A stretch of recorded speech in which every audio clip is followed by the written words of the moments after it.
A treaty, a trial, and a treat made from thin air are today's topics on CNN 10. So glad you could join us this Wednesday. My name is Carl Azus. With the impeachment trial of U.S. President Donald Trump going on right now in the Senate, we're taking a look at the role of the person who's presiding over that trial, Chief Justice John Roberts. His official title is Chief Justice of the United States. He's the highest-ranking judge in America. And though his main job is leading the Supreme Court, he's got a new responsibility in the Senate's impeachment trial of presiding over that as well. It's required by the U.S. Constitution. In fact, the only time the phrase Chief Justice appears in America's governing document is when it describes his role in the Senate's impeachment trials of presidents. Chief Justice Roberts' power in that trial is limited. Any rulings he makes could be voted down and overridden by senators. And while it's unknown exactly how much of a role he'll play in the trial, something he said during his confirmation hearing in 2005 could give us a clue. He compared judges to umpires, saying they don't make the rules, they apply them. I will remember that it's my job to call balls and strikes and not to pitch or bat.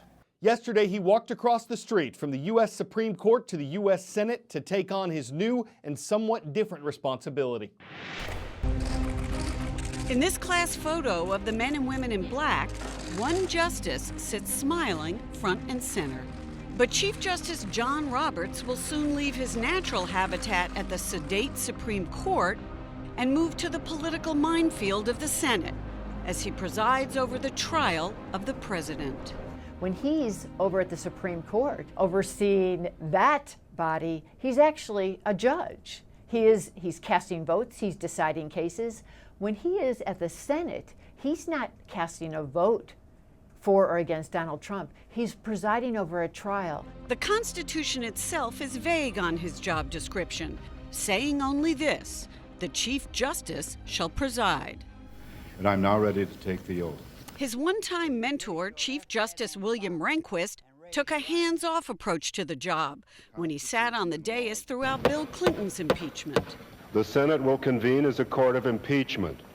2 decades later, Mitch McConnell makes it clear he'd like Roberts to stick to the same script. I would anticipate the Chief Justice would not actually make any rulings. He would simply submit motions to the body, and we would vote. That's probably just fine with Roberts. John Roberts is naturally reserved. John Roberts is very much concerned about appearances and the judiciary looking impartial. I cannot imagine John Roberts having any incentive to intervene in the business of the Senate in a way that would look like he was actually controlling the fate of Donald Trump. 10-second trivia. Which of these ships sank in April of 1912? RMS Titanic, SS Eastland, RMS Lusitania, or Endurance? All of these ships sank in 1915 except the Titanic, which was lost on April 15, 1912. A British government minister says the wreck of the Titanic is the most documented maritime tragedy in history. On the night of April 14th, when the so-called unsinkable ship hit the iceberg that caused it to sink, Titanic was on its maiden voyage from the United Kingdom to the United States. Now, those two countries have ratified a treaty that's intended to protect the ship's remains. The law gives Britain and America the power to grant or deny licenses for explorers to send submersibles inside the wreckage and to remove any artifacts they find outside of it. British officials say this will ensure that the Titanic is treated with the sensitivity and respect it deserves, but that wreck, as it sits now, won't stay that way forever. Images from a recent dive there show the ship is sinking deeper into the ocean floor and being corroded by bacteria there.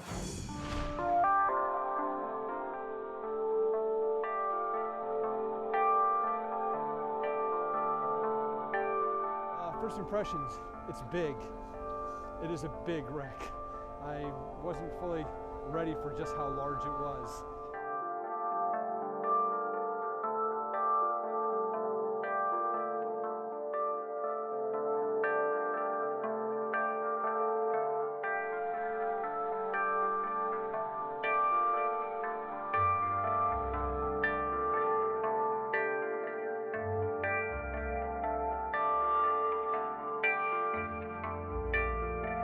The future of the wreck is going to continue to deteriorate over time. It's a natural process. These are natural types of bacteria.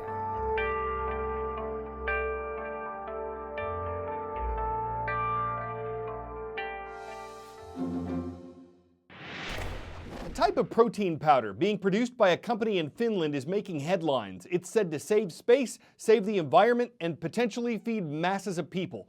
But there are a number of concerns about it. For one thing, it's grown in a laboratory. It takes heavy machinery to produce it, and building those machines with concrete and steel can have a negative environmental impact. The protein powder hasn't been approved yet for human consumption, and critics say it can't produce enough food to feed enough people at a good enough price.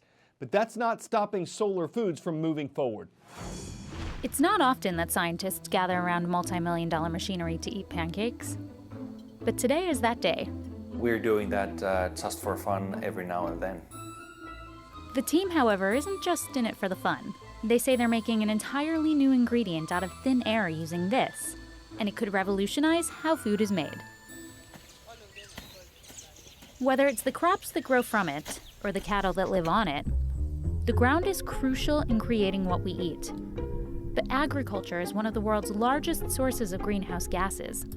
That's why, in Helsinki, a company is trying to remove land from the equation. Pasi Vanika is the CEO of Solar Foods, a startup that says it's developing a new natural source of protein called Solein. Like other protein supplements, it has no discernible taste and can be added to almost any snack or meal. But unlike competitors, Vanika says Solein's production process has almost no carbon footprint. We don't use plants and animals, so we are bringing a new kind of harvest that is produced through fermentation. The process starts here, with a direct air capture system that's designed to harness carbon dioxide. Regular air is pulled from this vent into one of 8 drums, which are then heated to release water and CO2. Simultaneously, this electrolyzer produces hydrogen by using electricity to split water. But Solar Foods says this is where the magic happens. This is the main step, basically a standard fermentation tank. Here, gases are mixed with microbes, along with a few other elements, continuously. So it's a bit like a treadmill. Basically the cells need to be running, but they are not actually getting anywhere. Even though this 200-liter tank looks complicated, most of these valves and pipes are just there to measure and monitor the machine. Quite a lot of complexity comes to the structure because of the steam sterilization. So we have to be sure that what we are growing is just the organism that we want to grow. This drum dryer is the last piece of the puzzle. Liquid gets heated to about 140 degrees Celsius, leaving just this powder behind.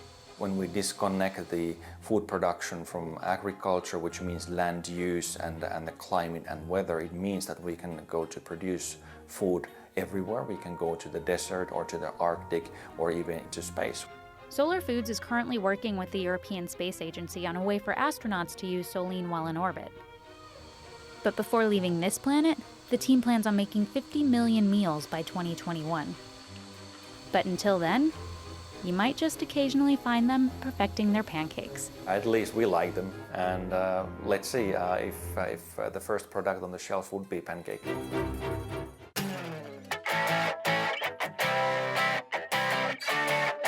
Last weekend, Newfoundland, Canada got more snowfall than at any other time in its recorded history. It was over people's heads in some places. That's why Lola Parsons was confused at first about why her car wasn't buried. Then she looked inside it. Parsons had left a window open and the snow blew into her car instead of around it. There was so much she couldn't fit inside. The good-natured Canadian just laughed it off.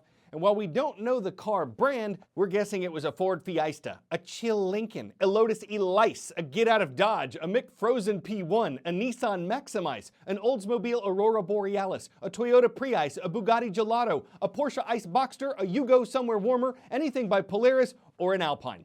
All right, today's show started in Washington, D.C. We're ending in Washington State with a royal recognition of Linwood High School. Thank you guys for watching from Linwood and for commenting on our YouTube channel at youtube.com/CNN10. I'm Carl Azus.